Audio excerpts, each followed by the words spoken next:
So, it's really crazy. But I thought that's a step forward. Relating. It's a step forward, even if it's marriages that exist now. Absolutely. It's still a step forward. Right. And because I don't know that the average Trump-based person really understands that it's just the marriages. Like some of those people will think like, oh my God, they just made same-sex marriage. Like, because you have to think like, how much are they really looking at the details? Yeah. So you also have to think about where are they getting their information, okay? Like, because they're not getting information from, But it's interesting now watching Fox. I mean, I watched a little bit and they were like, really, did you see the Saturday Night Live, which I think is not very funny anymore, but the opening was priceless. I mean, It was basically the Fox morning show, like not wanting to take his phone calls. And, it was really like, so, but it was I thought the midterms, I was really happy. I mean, I woke up the next day and thought I was waiting for it to be not terrible, but not, not as bad as I thought, but it turned out to be like pretty darn good. And quite frankly, it's the 18 to 30 vote, and women like just basically went to the polls and said, no. We are simply not going there anymore. And the moderate Republicans, I think moderate Republicans were like, in the swing states, are like, I'm over this crazy stuff. Yeah. I think the great thing was, and I sent you guys a note that to me, I just noticed that women are standing up for themselves as individuals. They're not waiting the woe be me. They're not waiting to use the men as an excuse. They're taking initiative of themselves and moving forward. And I think that the 8 women that broke some barriers, that is a significant deal for women. So that he was the shining star of the midterms. Yes. So I have a few little statistics that I just want to kind of go through because I do love statistics. So here's just a few things. So in New York, the first woman governor. In Massachusetts, the first female governor, women governor. In Maryland, the first African-American governor. And they also passed laws to protect trans people. In Florida, the first Gen Z is in the House now, Maxwell Frost, which I thought was amazing. In Georgia, the first Muslim in the Georgia state legislature. In Pennsylvania, the first woman majority leader in their House in Pennsylvania. So now there are 1, 2, 3, 4, 5, 6, 7 female governors now in the United States, which I think is also amazing. And then a couple other just little crazy statistics. Wait a minute, did you say the Los Angeles? She just won. Yes, she's mayor. That's good though. That's good. And Katie Porter just won her race too. So that's really, I love her. Her and the whiteboard is like one of my favorite things. But so listen, these are some other numbers, and I think this is really telling. So this is a poll that I saw, like an exit poll. So 18 to 29-year-olds, 63% voted Democrat, 35% voted Republicans. 30 to 44 years old, 51% voted Democrat, 47% voted Republican. 45 to 64, 44% Democrat, 54% Republican. 65 plus, not me, voted 43% versus 55% Republican. The interesting thing is that the votes from the 18 to 29-year-olds essentially crossed out almost all the baby boomer votes, which is extraordinary. Yeah. And only 27% of that whole population voted. So imagine if you could get that number to like 40% of 18 to 29. I mean, and they want climate change. Yes, they want all things. But let's remember, there is a saying that when you're young, you're a Democrat. When you get older, you're a Republican. Because once you accumulate wealth. Not necessarily, though. I mean, no, I know, but there's Democrats have always been skewed that way. Republicans have always been skewed that way. What I do think is fabulous for abortion is that, you have the Gen Z and the millennials who are the first generations to have a woman's right taken away. Whereas all of us, our rights have been moving forward. So they will continue, they will never forget that. Right. So as they go, as the decades pass, and these people are going to be voting for the next 75 years. Yep. it will really bring an end eventually to this abortion thing, I believe, because they're not going to forget that, and it's going to have permanently fueled them. So it might take a long time, but it will be interesting also to see what they do to bring the women's movement forward because of having had a right taken away. Well, I think part of what we've talked about too is, more women in positions of, in the country in power. So, more women who are governors and senators and, all of that, because quite frankly, and even at local levels, there's a lot of good numbers at local levels around the country. And they're making the laws basically. So, what I thought was really encouraging is now you're going to have more women at the table, making law, like having something to say about making laws. And, I think the country sent a pretty loud message. And that was, we do not want to move backwards in any way, shape, or form, not only about abortion, but about a lot of other things. Yeah, and I think those women that have lived through having their rights taken away from them, they've also seen women standing up and against that and doing something about it, which I think previously it's sort of just been brushed underneath the carpet. Right. So, but all in all, it was. I was just in the best mood about it, and also that democracy one, because they were saying there were going to be, could be violence at the polls and all, and we didn't go crazy. None of that. None of that happened. Right.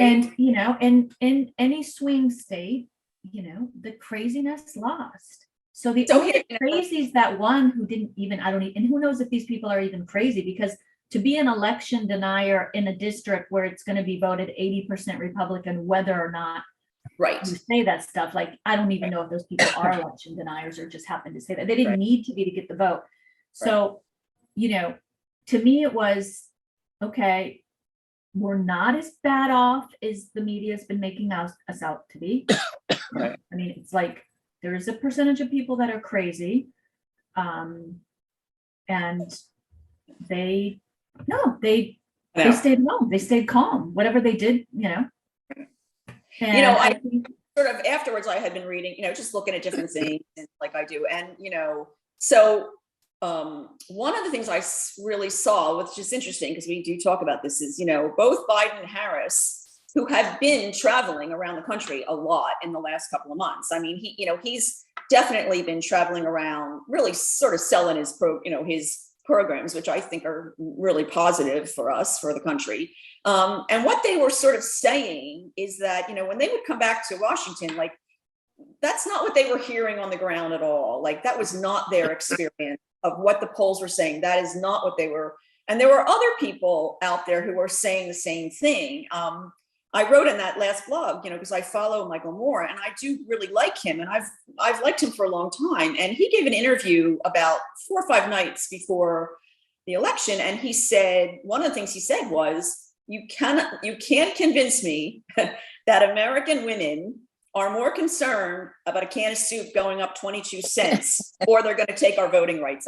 Take all of our rights. Like, I'm not buying that. And, I thought to myself, yeah, like, I think that too. Now we'll see what happens, but, I actually think that he was really right about that. And women of all ages, really, seriously, and all, religions, everything, a huge percentage said no, like, we're just simply not going to do this. Like, we're not going to stand for this anymore. And I think we need the media to chill out. I think the media is a big part of our problem. And I know that Trump attacked them and all of that, but you know what? They're fueling a lot of things that maybe aren't necessarily the case. And well, again, I think you have to be really careful about where your information comes. You know what I mean? Like, you have to really be selective about what it is that you're listening to. You know what I mean? And again, I try to look at everything. I mean, I really do. I certainly follow people on Twitter who I just like completely, totally disagree with. But I'm curious, and I want to see what is being said. Because you have to judge it all. You can't just if you just are one-sided and only look at everything that you agree with. You're never. Yeah. Okay, but wait a minute. Twitter. Now this is shifting gears, and I don't know if you guys want to, but Twitter's an example. why is this such a big deal of what Elon Musk is doing to Twitter? Like, this is ridiculous. We wouldn't be hearing this about any other company in the United States. Like, this is what I'm talking about, the media. He bought the company. He can do what he wants with it. Come on, people, get over it. You don't like it, you delete Twitter. You Right. don't like the way Amazon is behaving, you don't order a package off of Amazon anymore. I mean, but that it's so much in the news when so many things are going on in the world, and we're obsessed about what's happening at Twitter and what Elon Musk is doing. This I just find ridiculous. Like, I don't know why this is top headlines every day. Because it's Elon. That's exactly what it's Elon. And he created that himself.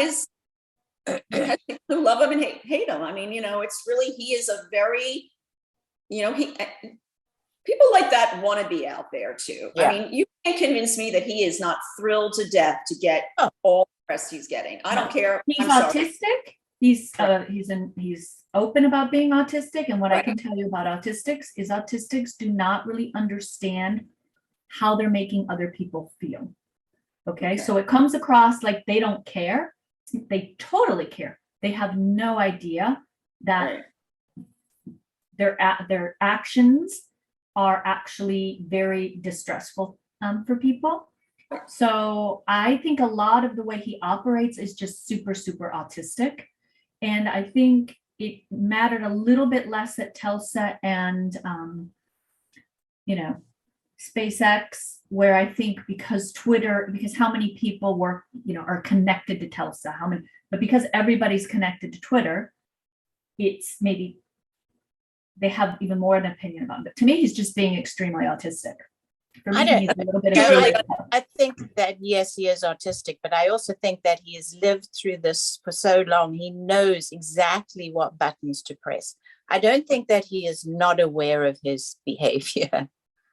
I mean, he has sort of team. I mean, he can't be doing this on his own. Like, he's got several large businesses. He's got to have different teams at those businesses that he, to some degree, has to trust. I mean, no matter what. I don't know. I don't know. He's there 24. He's different than most CEOs because he works 24/7. Yes. Right. So he's not as big of a delegator. I'm going to leave the office at 6 o'clock. I'm going golfing on Saturday. I'm fishing on Sunday or whatever. He's in there. I think he's a loner. I don't think he necessarily likes a big team around him. Maybe. You guys, he's autistic. It's not that he doesn't like it. He doesn't need it. Right.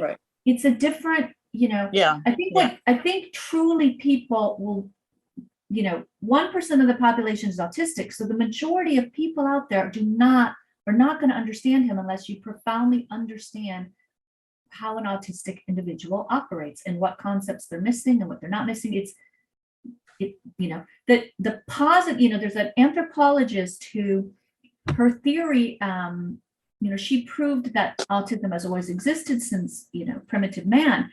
And her theory as to why it is she said it's the autistics over history that have pushed humankind forward because they don't think what others think about them. Their crazy ideas, their way of operating, they're free to do it.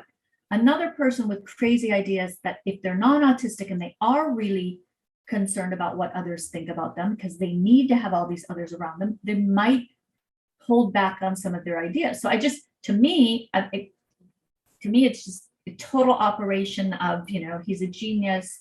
His brain functions different than the rest of us. Right. I think he is totally brilliant. And I like the fact that I like to hate him. I like to get annoyed by him. I love to see his antics. I mean, it's almost like the thrill of the hunt. What is he going to do next? What is he going to say next? And the difference between him being annoying and Trump being annoying to me is he knows, Musk knows what he's talking about. Trump has no clue what he's talking about. And he's also, he's changing the world. I mean, you can like him or not like him, but. Well, he's already, he definitely, we drove not his electric car, because when we ordered his electric car, a year later, we still couldn't get his electric car. So I'm not particularly a huge fan, but we did drive an electric car for 12 years in Honolulu. So, that is definitely an industry. That exists a lot because of, his drive there, essentially. So I'll give him that. I'm not a huge fan. I know I have good friends who are, and but I'm not necessarily a huge fan of his. But I Here's think what I that, have to say. People like him and anybody that is achieving things in the world, they could care less if we're a fan of them or not. They're just right. like going on, doing their thing. So Yeah. it's kind of funny, not just him, but all of us when we go, don't really like that kind of thing. They're just changing the world. They're just getting the shit done. right. There are people out there who I enjoy disliking immensely, I have to say. Yes. Yeah. And it may not mean anything, but I get a good little chuckle out of it, quite frankly. So, that's good. Yeah, But I it just think it was, I'm just very happy about the message the country sent. Yeah. I really think so. And, do I think that, 18 to 29-year-olds really like Joe Biden? No, I'm not sure that, but they like the stuff he's standing for. They like the direction he wants to take the country in. And, it doesn't hurt that he's really, this is just a little tidbit, but his granddaughter is getting married this weekend, I think, at the White House. Yeah. It doesn't hurt that he has the ear of that age range. I mean, and he's smart. He gets it, and he understands, this is the world. It's going to belong to these people. We need to pay attention to the direction they would like the world to, us to go in. I do think he does that. I do. I think it's also an example of when somebody is very qualified for the job, Democrat or Republican, right. It's a lot easier to get things done, right? He literally could hit the ball while rolling. He just has all that experience. I also think now that the Republicans have control of the House, that we're also going to get to see a skill of Biden that we haven't seen yet, which he's very good about crossing over. Mm-hmm. Oh, right. So I'm kind of wondering if the universe's plan is that, okay, let's not make it too difficult by having them get too many seats, but let's try to go back to the way things used to be, which I'm pretty sure I think if I'm correct, I watched a podcast on this the other day that it started with Newt Gingrich, that things got so polarized in the House. But it would be nice to go back to how things once were, where it was, they got things done together. I think I think two things. I think we just saw the 12 Republicans that basically voted for, to codify, same-sex marriage. I think you're going to see some of that, but I also think you need to be prepared, because I think we're going to now see, committees who want to research Hunter Biden's, laptop. And we're going to, there's still a big faction of the Republicans that are really, really going to drive those conspiracies. But Patty, here's my question. In light of what happened and what the voters said, that we're tired of this extremism in our party, I wonder if some of those people might chill just a little bit, or if they don't chill, if the rest of the party says we gotta stop this stuff if we want to get in the White House in 2024. We need to get focused. If they're smart, they focus on the Republicans, what they need to do to get into the White House in 2024. And they only have 2 years, and they have a lot of work they need to do in order to do that. I wouldn't bet the farm on that, actually. I just don't see that as happening. I think you have to remember, there are still, so think about Texas and Florida, okay? Two of the biggest economy states in the country, and they both completely went for Republicans down the line. Okay. I mean, people who have done, ridiculous, almost destroyed the grid in Texas. I mean, and they overwhelmingly voted for them. And those two, I'm just going to say the two governors, are essentially standing for everything different than the country just voted for. And yet they won. And it was in Florida, it was a red wave. Absolutely top to bottom it was. But you know what, Patty? I mean, from my memory, right?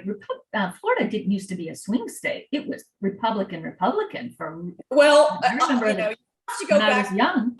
Right, you'd have to go. When I moved here, I moved to Florida in '89, And it was a Democrat. I mean, it was a very Democratic state. I mean, it was really a good balance, actually. It was Jeb Bush. That was the beginning of the end, I personally think, in Florida. And that's really when it really sort of, it was a swing state for a while. And then it was, again, it's so different here. And that's what people go like Florida. Okay. Florida is 5 states. It's the East Coast, the West Coast, Central Florida, South Florida, and North Florida. 5 separate states in this state. And it's different. I mean, it really is different depending on. And there's a lot of wealth in that. Absolutely. There is. You're going to have high Republicans, you Right. have a lot of wealth. You have a lot of Right. Republicans wanting to protect Right. their taxes. Right. I mean, so I think that, wealth. I just think there is still there's still a good 35-40% of the country that's, definitely believing a little different than I believe. I mean, I really do, and I think that they are. I think that you're going to have people who are going to want to go after, that they see that as the way to get votes. I agree that there's going to be people who want to go after. I just wonder, after, we'll see how much they lost, I- they lost in this election. I just wonder, what they're, they want to be on the attack, or do they want to try to figure themselves off? So I agree there's going to be those people that want to attack. I just wonder, and the people who maybe have the most power within the party, what they're going to be delegating people to do, because I never really believe that the little guy really has the power, they're all kind of, they're just little puppets by whoever's really, really Okay, in control, and who's ever really in control doesn't even mean they're in the House or the Senate, because, I don't remember where it was right now. I didn't write it down, but in some small election in this country, in some state, a person literally won the election by 1 vote. So I'm going to say every vote means something. Every vote means something. And that, it's what happened in Florida, quite frankly. And that is that many, many Democrats simply stayed home and didn't vote because, for lots of reasons. But that is really, the Republicans won here big because Democrats simply didn't vote. And that, I believe, is very true. I also, fortunately, think that Ron DeSantis really has a big following here. There are people here, Margaret, it's different. I mean, it's really different. And there are people. But I guess what I would say, Patty, though, is I also believe there's a lot of Republicans that didn't vote. So what I find fascinating. Not in this state. I wouldn't tell you that in Florida. I mean, it was really full out. I mean, in places where there were never lines, there were lines here on election day, which is essentially what Trump told Republicans to do is, vote on the day of the election, basically. It was Florida was very Republican driven. You didn't hear much, you didn't see much from the Democrats. But why? The question is, what did the Democrats do wrong there? Well, they didn't do anything. Who lost 3 times. I mean, from top to bottom, all wrong. I mean, they really need to regroup here in a big way. There was no, an article that said, I read an article, volunteers that were in an office for Charlie Crist in Orlando somewhere, they didn't even have enough funding to do the basic things that the volunteers were there to do. So there were days volunteers literally did nothing because there was no funding for them to do the things they did. So, I mean, but don't we imagine, but don't you imagine that in the overall plan, it's a Democratic Party said, hey, Florida's most likely going to go Republican. And so we're not going to put our funds there and fight that. We're going to put them in other states where we can, probably turn it. Yeah. So there's so much going on at play, but I would imagine where the Democrats didn't win, it's just where they didn't put their resources. Or where you have a huge population of people that just, are Republicans, basically. I mean, that really do, see it differently. I mean, and that's, it's amazing. I mean, Texas had great people, seriously, Georgia. I mean, and basically, voters said, No, there was this whole thing, that whole runoff thing in Georgia is really interesting. I personally think that the Republicans will back off of Herschel Walker now because, they've already lost the Senate essentially.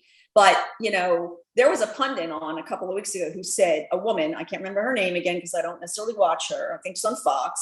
And she literally said this: I don't care if, he threw a baby off a roof, vote for him because he's a Republican and because we have to take the Senate back. Now, you can't get more real than that. You can't, I mean, she said the truth, and that's what she was telling voters to do. Well, because that's what the Republicans did when Trump got the nomination.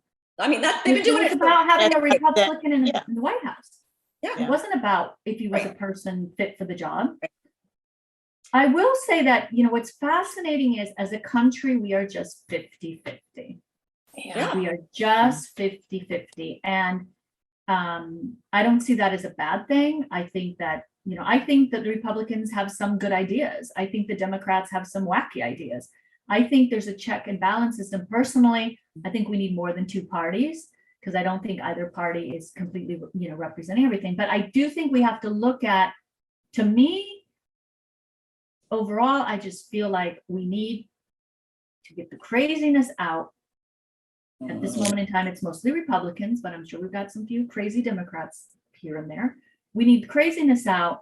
We need the parties to work together and stop this fighting between them once they're elected, and stop this thing. We need this could be. serving the American people. Go ahead. I'm gonna say let's stop right here because I think this is going to be a great conversation on how we can get the crazies to work together.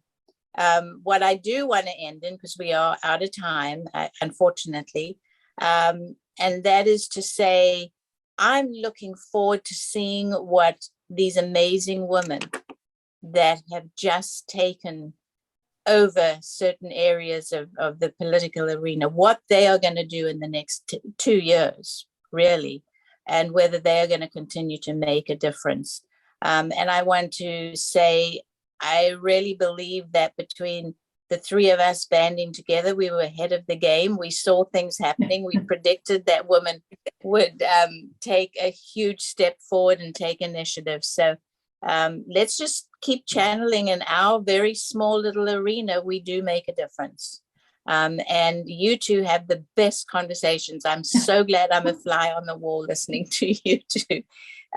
It's encouraging. So next week, guys, come with how we're going to make the crazies work together. Let's say this, because next week is actually Thanksgiving. Yes. So happy Thanksgiving to those who are having Thanksgiving. You. And then so probably the following Thursday, I guess. Right? Yeah. Good. Yeah. So good. Love you. Well, It's great to be part of this group. I adore you both.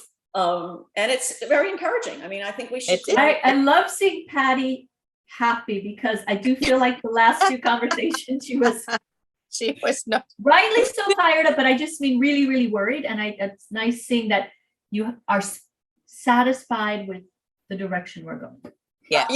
My biggest takeaway is that, I see the 18 to 29-year-olds. I mean, I really do. And I was, always a little worried there kind of, but I want to say, bravo, well done. Like the future is looking good to me. So yeah. So I'm gonna end it on two things. Number one, I know I drive Patty crazy with my emails to her, which I don't really share with anybody else. And the other thing is, what's her name? The vice president. What's she doing for Thanksgiving? You know what? I actually don't know that if she's going to be in Washington or California. I guess I can take a look. But I want to say that she definitely had her ear to the ground this time about the elections, because she really kept coming back to Washington and saying, that's not what I'm hearing. That's not what I'm hearing. That's not what women of all ages are telling me. And she was right. And I think that was, and they just kept it. They didn't get crazy about it. They just listened and felt confident. And I think that was good. Yeah, good. She's solid. So see you after Thanksgiving. Have a great Turkey Day. Bye. Take care. Bye. Bye.